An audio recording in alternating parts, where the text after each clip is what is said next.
Hello, my name is Laura. I am from Colombia. I am a student of telecommunication engineering. I will tell you an anecdote. My family and you have visited the city of Medellin. We have walking through because places such as the throne of Sabaneta, and we have eaten the last 15 fish in my country.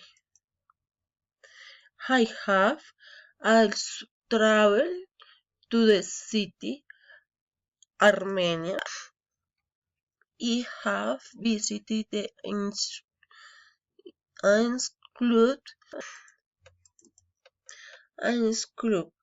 I have taken my son for a swim after not going off so long. Re- Reading a bicycle and and walking along very ecological trails. I meet some very nice people. I have eaten a lot. I have enjoyed main trips.